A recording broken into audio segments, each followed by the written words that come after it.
Hello दोस्तों, स्वागत है आपका एक और नए लेक्चर के अंदर जिसमें कि हम देखने वाले हैं यूनिट्स ऑफ मेजरमेंट और रिप्रेजेंटेटिव फैक्टर एंड स्केल और इसके टाइप्स के बारे में पढ़ने वाले हैं। चलिए, आज का टॉपिक थोड़ा इंपॉर्टेंट है, तो हम ये सारे को अच्छे से समझेंगे जो कि आगे काफी ज्यादा यूज हुआ है।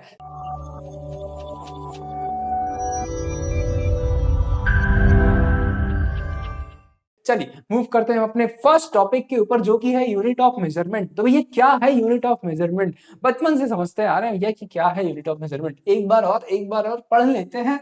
चलिए, तो units of measurement are the standardised quantities used to define the dimensions, length, width, height of an object. चलिए, ये तो किताबी भाषा था भैया। आप हमें समझाइए कि असल में होता क्या है। ये एक ऐसा वे है जिससे कि हम किसी भी शेप, साइज या फिर किसी भी लेंथ को क्या कर सकते हैं, डिनोट कर सकते हैं, समझ सकते हैं। ये एक स्टैंडर्ड, ये एक क्वांटिटी है जिसके हेल्प से हम किसी के डायमेंशन को क्या कर सकते हैं भैया, डिफाइन कर सकते हैं। कि सपोज हमें इस बोर्ड के लेंथ को नापना है, तो इसको हम या तो इंच में नाप सकते हैं या तो सेंटीमीटर में नाप सकते हैं। तो जैसे ये इंच और ये सेंटीमीटर क्या हुआ, यही एक डायमेंशन हुआ जो कि इसके इसके विड्थ या फिर हाइट या फिर इसके पूरा वो क्या कहते हैं, स्क्रीन के लेंथ को बता रहा है, डायमेंशन कर रहा है। चलिए, तो यूनिट ऑफ मेजरमेंट क्या है? मेजरमेंट का एक क्वांटिटी है जिससे कि हम किसी भी ऑब्जेक्ट के शेप, साइज, लेंथ के डायमेंशन को मेंशन करते हैं। चलिए, ये था आपका यूनिट ऑफ मेजरमेंट। पर क्यों भैया यूनिट का यूज क्यों करते हैं? ताकि आपको पता लग जाए कि जो हमारा एक्चुअल लेंथ क्या है। ठीक है, अब सपोज यहाँ पर इस बोर्ड का लेंथ की बात करें तो भैया मान लेते हैं क्या है, 16 है। अगर हम इसमें यूनिट का यूज नहीं करेंगे तो हमें कैसे क्लैरिफाई होगा कि क्या मतलब किस चीज की बात कर रहे हैं भैया। 16 क्या, कुछ तो बताते। 16 मीटर, 16 किलोमीटर, 16 किलोमीटर का बोर्ड है, कुछ तो बताते। अब हम क्या समझे इससे? इसीलिए क्या होता है, हम यूनिट ऑफ मेजर मतलब यूनिट का यूज करते हैं। ठीक है, तो जैसे सपोज एग्जांपल की बात करें कि 16 सेंटीमीटर आपने लेट कर लिया, तो भैया हम समझ जाएंगे कि 16 सेंटीमीटर लेंथ की बात कर रहा है। चलिए, to maintain uniformity and standardisation to enable clear communication in engineering drawing. इससे क्या हो, क्लियर कॉन्वो हो और समझ में आ जाए क्लियरली, मिस इंटरप्रिटेशन ना हो, मिसअंडरस्टैंडिंग ना हो, जिससे कि हम कंफ्यूज हो जाएंगे भैया क्या चीज कह रहे हो आप, मुझे तो समझ भी नहीं आ रहा है कि ये 16 क्या लिखा हुआ है। आप अच्छे से क्या करो, यूनिट को मेंशन करो ताकि आपको सामने वाले को क्लियर हो जाए कि वो कितना कितना लेंथ का है या फिर कितना सेंटीमीटर या किस किस यूनिट की बात कर रहा है। आगे चल के हम टाइप्स ऑफ यूनिट्स भी देखेंगे और क्या क्या होता है ये भी देखने वाले हैं। चलिए, to avoid confusion and errors in manufacturing. हाँ, और भैया कि मैन्युफैक्चर करने में कुछ भी कंफ्यूजन ना हो, इसीलिए हम यूनिट्स का यूज करते हैं। चलिए, ये सारे पॉइंट्स आपको नोट डाउन कर लीजिए। और हालांकि क्वेश्चन ऐसे डायरेक्ट नहीं पूछता है, लेकिन अगर पूछ दिया तो आप ये सब मेंशन करोगे। चलिए, थ्योरी पार्ट कम आता है ईडी में, लेकिन कभी कभी थ्योरी पार्ट भी पूछ दिया जाता है। अधिकतर आपको क्वेश्चन सॉल्व करने ही दिया जाएगा। तो हम आगे आगे आने वाले लेक्चर्स में ढेर सारा क्वेश्चंस करके देखने वाले हैं, सारे स्केल्स को पढ़ने वाले हैं, इन्वोल्यूट्स पढ़ने वाले हैं, जो भी टॉपिक्स है ना सबके सबके क्वेश्चंस करने वाले हैं, दबा के क्वेश्चंस करेंगे। चलिए, तो अब हम टाइप्स ऑफ यूनिट मेजरमेंट देखते हैं। तो हम दो तरीकों से हमारे यहाँ मतलब इस अर्थ पे दो तरीकों से मेजर किया जाता है यूनिट्स को। पहला है भैया मैट्रिक सिस्टम, जो कि ऐसा यूनिट्स है को कहते हैं, और ये चीज मेनली इंडिया के अंदर फॉलो होता है।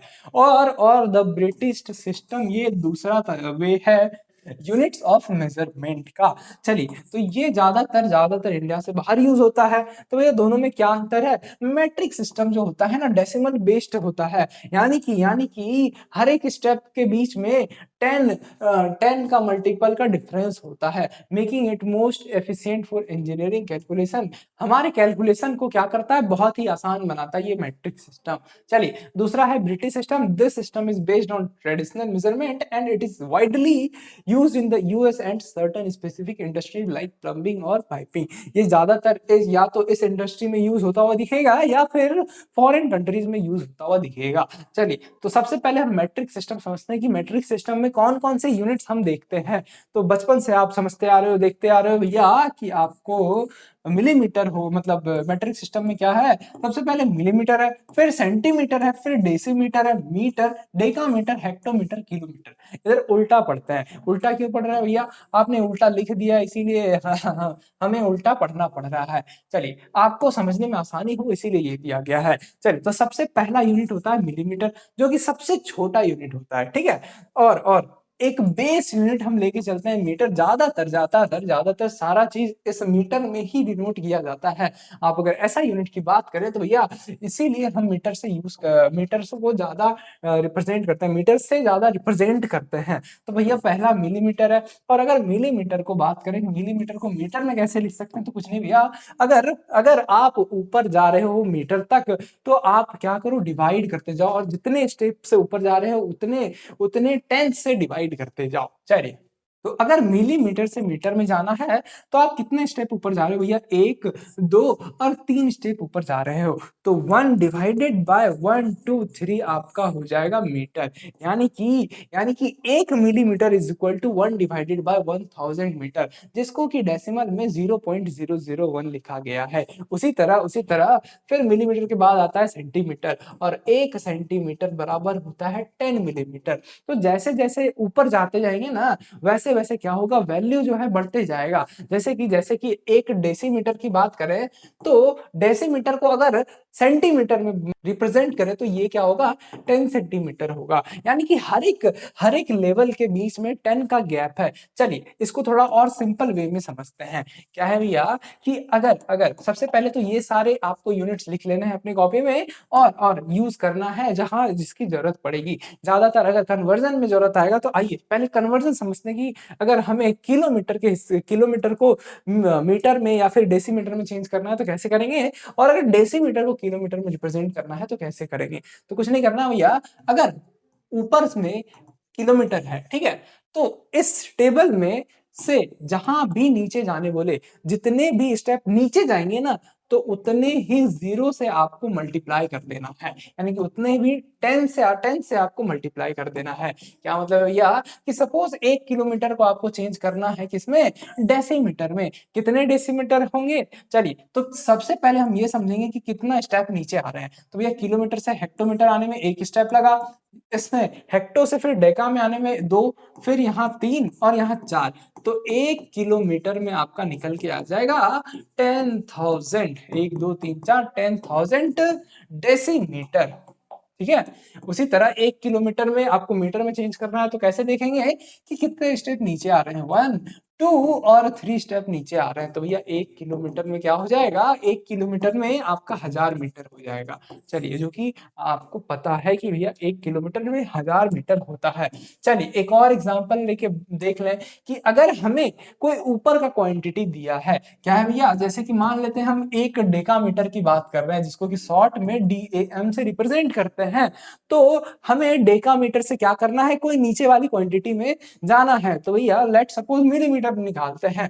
तो 1 डेकामीटर में कितना मिलीमीटर होता है, कैसे निकालेंगे? सिंपल, डेकामीटर से हम मिलीमीटर तक चलेंगे तो जितना स्टेप नीचे आएंगे 1, 2, 3, 4, भैया 4 स्टेप नीचे नीचे आए तो इट मीन्स 1 के साथ आपको 4 जीरो लगा देना है। तो उतना उतना मिलीमीटर आपको मिल जाएगा। तो यानी कि 1 डेकामीटर में 10,000 मिलीमीटर होता है। तो हमने क्या देखा कि अगर अगर ऊपर से नीचे आते हैं, ठीक है, तो अगर ऊपर से नीचे आते हैं और जितने स्टेप्स नीचे आते हैं उतने 10 से आपको मल्टीप्लाई कर देना है। यानी कि कन्वर्जन में हमने क्या देखा कि ऊपर से नीचे अगर आ रहे हैं तो आपको 10 उतने ही नंबर के 10 से आपको मल्टीप्लाई कर देना, उतने ही नंबर के स्टेप से आपको, जितने स्टेप्स हम नीचे हैं उतने नंबर आपको 10 से मल्टीप्लाई कर देना है, आपको कन्वर्जन मिल जाएगा। ठीक है, अब तो ये तो हो गया कि भैया कि ऊपर से नीचे वाली क्वांटिटी में कन्वर्जन। लेकिन अगर नीचे से ऊपर वाले में जाना हो तो क्या करेंगे? कुछ नहीं भैया, हम क्या कर रहे हैं इस केस में, उतने जीरो से मल्टीप्लाई कर रहे हैं। किस केस में? ऊपर से नीचे वाले के कन्वर्जन में हम 10 से मल्टीप्लाई कर रहे हैं। अब अगर नीचे से ऊपर जाना होगा तो मल्टीप्लाई की जगह सिंपल डिवीजन लगा देंगे। क्या कर देंगे भैया, डिवीजन लगा देंगे कि अगर आपसे पूछा जाए कि 1 सेंटीमीटर का वैल्यू बताइए। चलिए इसको थोड़ा पेन कलर चेंज करके लिखते हैं। अगर आपसे पूछा जाए कि 1 सेंटीमीटर में कितना किलोमीटर होता है, तो भैया आप सेंटीमीटर से क्या करो, ऊपर जाओ और कितना स्टेप लगेगा ऊपर जाने में आप वो काउंट कर लो। भैया सेंटीमीटर से डेसीमीटर 1, 2, 3, 4 और 5, कितना लग गया, 5 स्टेप लग गया ऊपर चढ़ने में। तो कुछ नहीं करो भैया, 1 को डिवाइड कर दो 10⁵ से, तो ये आपका आ जाएगा कि 1 सेंटीमीटर में कितना किलोमीटर होता है। तो उसी तरह और भी अगर बात करें कि 1 डेसीमीटर में कितना डेकामीटर होता है, तो कैसे निकालेंगे। कुछ नहीं भैया, 1 डेसीमीटर से डेकामीटर तक जाने में कितना स्टेप लग रहा है भैया, 1 और 2 स्टेप लग रहा है। तो कुछ नहीं करना है, 1 को डिवाइड कर देना है 10⁵ से। चलिए तो ये आपका आ गया 1 decimetre is equal to 1 divided by 10⁵ decametre, जिसको कि अगर पॉइंट में लिखें तो 0.01 डेकामीटर आता है। चलिए आई होप आपको ये कन्वर्जन समझ में आया है कि कैसे कन्वर्ट कर सकते हैं। तो हमने पहले देखा कि मैट्रिक सिस्टम में कितने कितने यूनिट्स होते हैं भैया। सबसे पहले millimetre, centimetre, decimetre, metre, decametre, hectometre, kilometre, ये आपको याद होना चाहिए। और अगर कन्वर्जन की बात करें तो नीचे से ऊपर जाने के लिए हम क्या करते हैं, डिवाइड लगाते हैं, और ऊपर से नीचे आने के लिए इनटू करते हैं। किसका भैया, जितने स्टेप नीचे या ऊपर जाएंगे उतने ही 0 से आपको मल्टीप्लाई या डिवाइड करना है, उतने ही 10 से आपको मल्टीप्लाई या डिवाइड करना है। चलिए ये तो था मैट्रिक सिस्टम। अब अगर बात करें ब्रिटिश सिस्टम में, तो भैया कौन कौन से यूनिट्स है, आइए उसको भी देख लेते हैं। तो सबसे फर्स्ट यूनिट है माइल, फिर फरलॉन्ग, चैन, यार्ड, फुट, इंच। ठीक है, तो चलिए एक एक करके समझते हैं। तो माइल को रिप्रेजेंट एमआई से करते हैं, फरलॉन्ग को फर से, चैन को सीएच से, यार्ड को वाईडी से, फुट को एफटी या फिर फीट से, और इंच को आईएन से। तो ये सारा यूनिट्स है जो कि ब्रिटिश सिस्टम में यूज होता है। और आपने ये सब कहीं ना कहीं सुना होगा। जैसे कि आप अगर इसकी बात करो तो भैया क्रिकेट का पिच जो है कम से शायद 22 के अराउंड होता है, 22 यार्ड के अराउंड होता है। ठीक है, तो 1 इंच जो कि ब्रिटिश सिस्टम में इंच को बेस यूनिट माना जाता है। ठीक है, और फुट में 12 इंचेस होते हैं, और 1 यार्ड में 3 फीट होता है। तो अगर यहाँ से आप चाहो तो वन यार्ड में कितने इंच होते हैं ये भी निकाल सकते हो। कैसे भैया, क्योंकि 1 यार्ड में 3 फीट होता है, और 1 फुट में 12 इंच होता है। तो इसको मल्टीप्लाई कर दो 12 के साथ, ये 36 जो आया, 36 इंच आ गया 1 यार्ड का वैल्यू। चलिए तो ये हमने क्या किया, नीचे आपको इन सारे वैल्यूज को मल्टीप्लाई करते हुए चलना है, जिससे कि आपका वैल्यू कन्वर्ट होते चले इसमें इसके करस्पॉन्डिंग कोई भी यूनिट में। जैसे अगर इस चैन को कन्वर्ट करना है इंच में, तो क्या कर सकते हो, जैसे यहाँ 22 यार्ड, एक चैन का वैल्यू क्या है, एक चैन का वैल्यू 22 यार्ड है, और 1 यार्ड का वैल्यू 3 फीट होता है। तो भैया यहाँ से यहाँ तक मतलब इस 3 तक हमने क्या किया, इस चैन को फीट में कन्वर्ट कर लिया, जो कि 66 फीट आता है। लेकिन यही फीट का वैल्यू, 1 फुट का वैल्यू आप 12 इंचेस रख दो, तो यही चैन का वैल्यू इंचेस में आ जाएगा। चलिए ये यूनिट्स है ब्रिटिश सिस्टम, इनको भी आप अपने नोटबुक में नोट कर लीजिए, और अगर कभी एग्जाम में पूछा जाता है तो आप ये सब नोट डाउन कर लीजिएगा। चलिए, और ये सब वैल्यू आपको याद होना चाहिए ताकि कन्वर्जन में दिक्कत ना आ जाए। अगर क्वेश्चन आ जाता है कन्वर्जन के ऊपर, तो आप इसके थ्रू अटेम्प्ट कर सकते हो, छोड़ के ना आओ। चलिए अब मूव करते हैं अपने नेक्स्ट पार्ट पर। हाँ, कन्वर्जन, कुछ कन्वर्जन इधर गिवन है जो कि हमने ऑलरेडी पीछे देख लिया। अब अगर लीनियर कन्वर्जन की बात करें कि लीनियर कन्वर्जन अगर ब्रिटिश सिस्टम से हमें क्या करना हो, इंडियन सिस्टम में यानी कि मैट्रिक सिस्टम में कन्वर्ट करना हो यूनिट को, तो कैसे करेंगे। चलिए कुछ नहीं भैया, 1 माइल में 1.609 किलोमीटर होता है, ये भी आपको नोटबुक में नोट कर लेना है। 1 इंच में 2.5 सेंटीमीटर के करीब होता है, 2.54 समथिंग सेंटीमीटर होता है। अब इसी को 10 से मल्टीप्लाई कर दो, सेंटीमीटर को 10 से मल्टीप्लाई कर दो, वो कर दोगे तो भैया आपको मिलीमीटर में वैल्यू मिल जाएगा। 1 फुट में 30.48 सेंटीमीटर होता है, या फिर 12 इंचेस, अभी हमने इससे पहले वाले स्लाइड्स में देखा। ठीक है, उसी तरह एरिया कन्वर्जन में कुछ हमारे पास गिवन है, 1 एकड़ जो सुना होगा 10 स्क्वायर के बराबर होता है। चलिए तो यहाँ पर सी एच 10 स्क्वायर चैन होगा, यहाँ पर चैन मिसिंग है, 10 स्क्वायर चैन के इक्वल होता है। और इसी का यार्ड में भी वैल्यू गिवन है जो कि है 4840 स्क्वायर यार्ड्स। और 1 स्क्वायर माइल की अगर बात करें जो कि 640 एकड़ के बराबर होता है। चलिए ये सारा चीज आप अपने नोटबुक में नोट कर लीजिए, ये कुछ खास इंपॉर्टेंट है नहीं, पर आपको आना चाहिए, मे भी एग्जाम में पूछ सकता है। चलिए अब यहाँ पर चैन लिख दो चैन, तो ये आप अपने नोटबुक में नोट कर लीजिए। तो मूव करते हैं अपने नेक्स्ट पार्ट पर जो कि है मोस्ट इंपॉर्टेंट पार्ट हमारा रिप्रेजेंटेटिव फैक्टर, जो कि आपको हर एक क्वेश्चन में दिख जाएगा। जब तक हम स्केल वाला पार्ट कर रहे हैं ना तब तक आपको कम से कम दिखेगा ही दिखेगा। तो भैया आइए इसको अच्छे से समझते हैं कि रिप्रेजेंटेटिव फैक्टर क्या है। सपोज एक बिल्डिंग का हम क्या बना रहे हैं, ब्लूप्रिंट बना रहे हैं। तो चलिए, तो हम ऐसा तो नहीं करते हैं ना कि जितने एक्चुअल लेंथ का बिल्डिंग है उतने एक्चुअल लेंथ का हम ड्रॉ करेंगे, उतने एक्चुअल लेंथ का ब्लूप्रिंट को ड्रॉ करने वाले हैं अपने ड्राइंग सेट में। अगर ऐसा करते हैं तो क्या होगा, हमें बहुत बड़े सीट की जरूरत पड़ेगी। अगर बुर्ज खलीफा का भी ब्लूप्रिंट बना होगा ना तो उसमें उसके लिए वो जो ब्लूप्रिंट जो होगा एक छोटे से कागज A4 या A4 तो नहीं, कम से कम A1 या फिर A2 सीट में ही बना होगा। ठीक है, तो उस केस में कैसे पॉसिबल हुआ होगा कि भैया इतने बड़े से बिल्डिंग का जो ब्लूप्रिंट है एक छोटे से सीट में आ गया। तो यही वजह है, क्या वजह है, रिप्रेजेंटेटिव फैक्टर ही एक वजह है जिसके वजह से हम क्या करते हैं, किसी भी बड़े से ऑब्जेक्ट का ब्लूप्रिंट हम किसी एक छोटे से सीट में बना सकते हैं। क्या है भैया, ये एक ऐसा रेशियो है जिसमें कि डिस्टेंस, मतलब किसका, डिस्टेंस का, जो कि क्या है भैया, on a drawing to the corresponding actual distance of the object। Representative factor एक रेशियो है, किसके बीच का रेशियो है, लेंथ ऑफ द ड्राइंग और actual length of the object के बीच का रेशियो है, जो कि ये बताता है कि अगर एक्चुअल में रियल लाइफ में इतने लेंथ का बिल्डिंग है तो वो कॉपी में ये या सीट में कितने लेंथ का शो हो रहा है, ये बताता है रिप्रेजेंटेटिव फैक्टर। सपोज कहीं ऐसा दिख जाए कि RF, जो कि हमने क्या देखा था इससे पहले वाले लेक्चर में, एक डायगोनल स्केल ड्रॉ किया था जिसका RF 1/50 था। तो ये रेशियो क्या था, रिप्रेजेंटेटिव फैक्टर को रिप्रेजेंट कर रहा था। तो इसका क्या मतलब है, अभी समझ में आ जाएगा। पहले ये समझते हैं कि RF को कैलकुलेट कैसे करते हैं।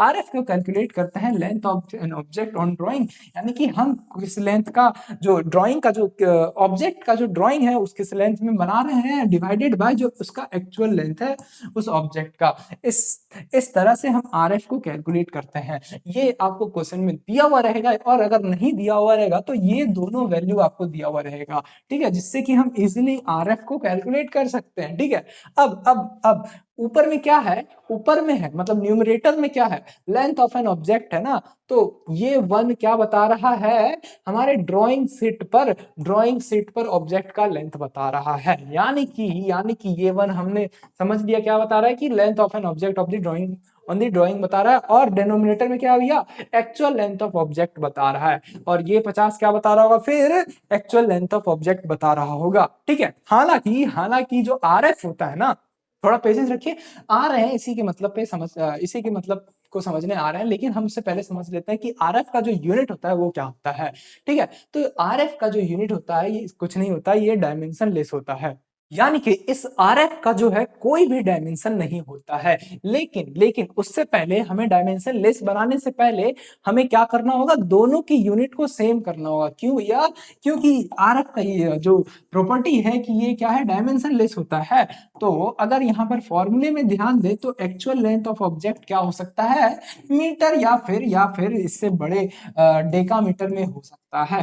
ठीक है, कभी कभी हो सकता है बहुत ही ज्यादा लेंथ का हो। ठीक है, और जो length of an object on the drawing, यानी कि ड्राइंग शीट पर जो हम क्या करते हैं, ड्रॉ करते हैं, तो वो ज्यादातर हम सेंटीमीटर में करते हैं। तो हमें क्या करना होगा, सबसे पहले RF कैलकुलेट करने के लिए सबसे पहले हमें ये ध्यान में रखना होगा, जो कि actual length of the object है ना, उसे हमको सेंटीमीटर में कन्वर्ट कर देना है। यानी कि न्यूमरेटर और डिनोमिनेटर दोनों को क्या कर देना है, दोनों को सेम सेम यूनिट में कन्वर्ट कर देना है और फिर उसको सिंपलेस्ट फॉर्म में लेके आ जाना है, ताकि वो क्या हो, डायमेंशन लेस हो। ठीक है, तो ये मोस्ट इंपॉर्टेंट रूल है आरएफ का कि वो क्या होता है, डायमेंशन लेस होता है। You must convert both the numerator and denominator to the same unit before simplifying. चलिए अब हम समझते हैं कि आरएफ जो 1/50 था हमारे पिछले लेक्चर में, तो वो क्या बता रहा था।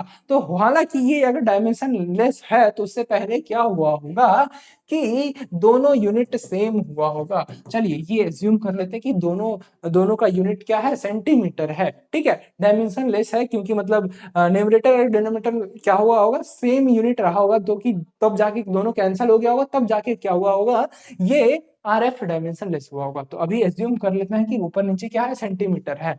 तो इससे हमें ये समझने में आसानी होगा कि ये क्या कहना चाहता है। चलिए, तो ऊपर वाला है length of the drawing, sorry length of the object on a drawing, और नीचे वाला है length of actual length of the object है। ठीक है, तो अगर इन रियल लाइफ में कोई ऑब्जेक्ट 50 सेंटीमीटर का है ना, तो वो हमारे ड्राइंग शीट में 1 सेंटीमीटर को डिफाइन कर रहा है। यानी कि हमारे ड्राइंग शीट में जो हमने ड्रॉ किया है वो अगर उसका 1 सेंटीमीटर, इन रियल लाइफ में वो ऑब्जेक्ट 50 सेंटीमीटर का होगा।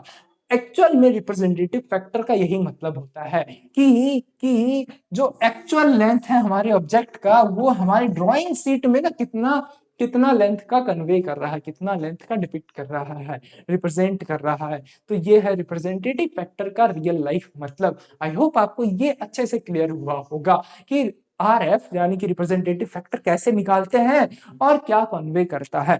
अब क्योंकि रिप्रेजेंटेटिव फैक्टर एक रेशियो है, तो ये क्या हो सकता है, ये एक से बड़ा भी हो सकता है, एक से छोटा भी हो सकता है, या फिर 1 के इक्वल हो सकता है। क्या हो सकता है भैया, क्योंकि ये एक रेशियो है, इसमें इसमें अगर अगर ऐसा कुछ हो गया तो ये तो 1 से छोटा है। ठीक है, तो रेशियो कुछ भी हो सकता है, 1 से बड़ा हो सकता है, 1 से छोटा हो सकता है, या फिर 1 से इक्वल हो सकता है। तो इस बेसिस पे, आरएफ के बेसिस पे जो स्केल है ना, उसको ना 3 तरीकों में डिवाइड किया गया है। आइए समझते हैं। यानी कि on the basis of RF हमारा जो स्केल है उसको 3 पार्ट में डिवाइड किया गया है।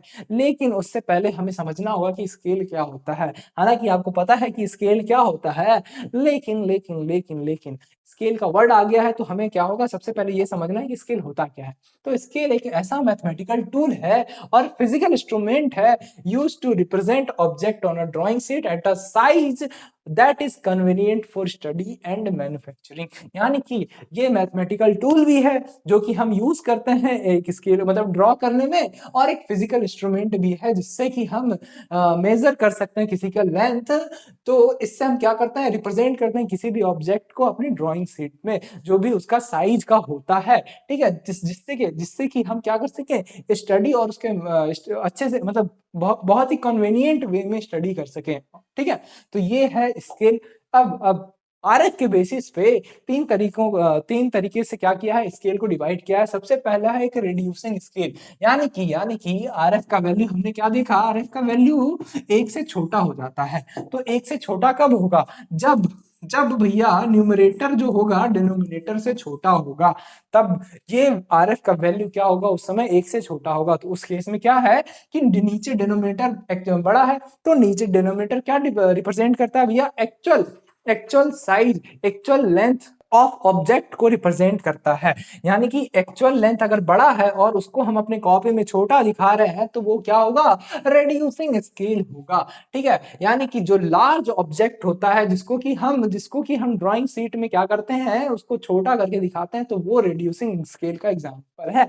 हमने क्या किया है, जो एक्चुअल लेंथ, जो बड़ा बड़ा ऑब्जेक्ट है ना, उसको हम छोटा करके अपने ड्राइंग शीट में दिखाएं, तो उस केस में आरएफ क्या होगा, 1 से छोटा होगा, और वो एक रिड्यूसिंग स्केल का एग्जांपल होगा। चलिए, used for large object like building bridges और मशीन पार्ट्स। ठीक है, जैसे कि एग्जांपल की बात करें कि अगर आरएफ 1 डिवाइडेड बाय 100 है, तो इस केस में भी ये क्या है, आरएफ 1 से छोटा है। तो ये क्या बताता है, ये एक रिड्यूसिंग स्केल का एग्जांपल को रिप्रेजेंट करता है। फिर दूसरा कैटेगरी है हमारे पास एनलार्जिंग स्केल, यानी कि जिस भी ड्राइंग का RF 1 है ना, वो क्या होगा, ग्रेटर देन 1 है ना, वो एनलार्जिंग स्केल का एग्जाम्पल है। एनलार्जिंग स्केल का वो एग्जाम्पल है।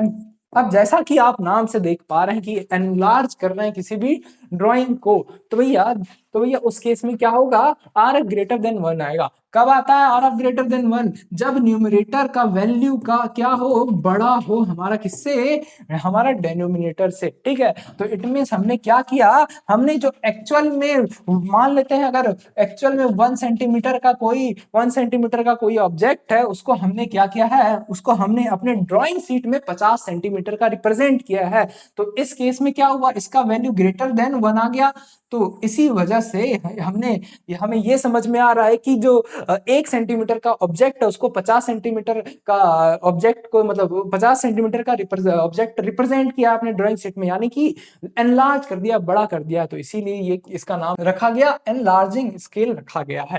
ठीक है, तो ये हुआ सेकेंड टाइप कंप्लीट हमारा। फिर आता है फुल स्केल। फुल स्केल क्या होता है, हमने RF ग्रेटर देन 1 देख लिया, हमने RF ग्रेट लेस देन 1 का मतलब समझ लिया। अब अगर RF इक्वल टू 1 हो जाए तो वो फुल स्केल का एग्जांपल है। इट मींस कि अगर जो एक्चुअल लेंथ का ऑब्जेक्ट है ना, एक्चुअल लेंथ का ऑब्जेक्ट है, उसी सेम लेंथ का अगर हम ड्राइंग अपने ड्राइंग शीट में ड्रॉ किए हैं, तो वो कहलाता है फुल स्केल ड्राइंग, और उसका रिप्रेजेंटेटिंग फैक्टर जो होता है 1 के इक्वल होता है। चलिए, आई होप आपको ये तीनों scale on the basis of representative factor समझ में आया। ठीक है, तो used when the object is small enough to fit the perfectly on the sheet, यानी कि लेट्स सपोज हमारे पास ये कैलकुलेटर है, और अगर इसी के ड्राइंग को हमें क्या करना हो, अपने सीट में क्या करना हो, रिप्रेजेंट करना हो, तो ये इतना छोटा ऑब्जेक्ट है कि इसके एक्चुअल लेंथ को ड्रॉ किया जा सकता है अपने सीट में। तो इस केस में जो इसका RF होगा वो 1 के इक्वल होगा, और जो ड्राइंग होगा वो फुल स्केल ड्राइंग होगा। चलिए, ये हो गया हमारा रिप्रेजेंटेटिव फैक्टर के बेसिस पे हमारा इस पार्टीशन ऑफ स्केल खत्म। ठीक है, इन सब को आप अपने नोटबुक में नोट कर लीजिए। ये तो था रिप्रेजेंटेटिव फैक्टर के बेसिस पे, लेकिन अगर अगर टाइप्स एक्चुअल स्केल की बात करें, जिससे कि हम मेजर करते हैं चीजों को, यानी कि एक्चुअल इंस्ट्रूमेंट की बात करें, तो भैया वो स्केल अलग होता है। तो उस केस में कितने तरह का स्केल है हमारे पास 4 तरीकों का स्केल है। पहला स्केल है प्लेन स्केल, फिर आता है डायगोनल स्केल, फिर वर्नियर स्केल, और आता है स्केल ऑफ क्वार्ट्स। चलो, तो इन चारों अलग अलग स्केल से हम अलग अलग चीज मेजर करते हैं। तो पहला प्लेन स्केल है, जो कि हमें हमें सिंगल डेसिमल तक का वैल्यू, यानी कि सिंगल डेसिमल तक का वैल्यू डायमेंशन को मेजर करने में हेल्प करता है। ठीक है, फिर आता है हमारे पास diagonal scale, 4 dimensions up to 2 decimal, meter decimeter एक साथ, यानी कि डायगोनल स्केल से हम एटलीस्ट क्या कर सकते हैं, अप टू 2 डेसिमल तक का डायमेंशन को मेजर कर सकते हैं। आगे आने वाले लेक्चर्स में हम प्लेन स्केल को समझेंगे क्या होता है, और सबसे मोस्ट इंपोर्टेंट बनाना सीखेंगे कि कैसे बनाया जाता है इस प्लेन स्केल को। ठीक है, फिर वर्नियर स्केल से हम क्या करते हैं, 4 डायमेंशन अप टू 2 डेसिमल। हालांकि ये वर्नियर स्केल से मोर एक्यूरेटली हम किसी भी डायमेंशन को मेजर कर सकते हैं। चलिए, फिर आता है scale of chords used to measure और set angles without a protractor, यानी कि ज्यादातर इससे हम क्या कर सकते हैं, एंगल्स को मेजर कर सकते हैं। चलिए, तो ये 4 तरह का स्केल हम आगे आने वाले लेक्चर में बनाने सीखने वाले हैं, जो कि हमारे सिलेबस में है। तो चलिए, आज के इस लेक्चर में बस इतना ही। आई होप आपको आज का लेक्चर समझ में आया होगा, और ये लेक्चर एज अ डेमो आप देख पा रहे हो। ठीक है, तो अगर आप ये लेक्चर लैपटॉप में देख रहे हैं, तो आप क्या करो, आप www.edvara.in पर जाकर कंप्लीट इजी इंजीनियरिंग ग्राफिक या फिर इंजीनियरिंग ड्राइंग के बैच में इनरोल कर सकते हो। ठीक है, लेकिन अगर आप ये लेक्चर मोबाइल फोन में देख रहे हो, तो डिस्क्रिप्शन में आपको प्ले स्टोर का लिंक मिल जाएगा, जहां से आप एडवारा ऐप डाउनलोड कर सकते हो और ये बैच में जाके आप एनरोल कर सकते हो। ठीक है, हालांकि आपको कर लेना चाहिए, क्योंकि ईडी में बहुत से बच्चों को बैक लगती है। कुछ दिन में आने वाला है रिजल्ट, इसका लाइव एग्जांपल आपको दिख जाएगा। चलिए, तो आप अगर सीरियस हैं कि आपको ईडी में बैक ना आए तो आप हमारे साथ चलिए। आपको स्ट्रक्चर्ड वे में कंटेंट प्रोवाइड किया जा रहा है और एक भी टॉपिक मिस नहीं होगा। आपको ईज़ी वे में सब कुछ बताया जाएगा। चलिए, तो ये वीडियो यहीं पे समाप्त होता है। आई होप आपको आज का लेक्चर बहुत पसंद आया होगा। तो मिलते हैं आपसे नेक्स्ट वीडियो में नेक्स्ट टॉपिक के ऊपर। तब तक के लिए आप अपना ध्यान रखिए। Thanks for watching.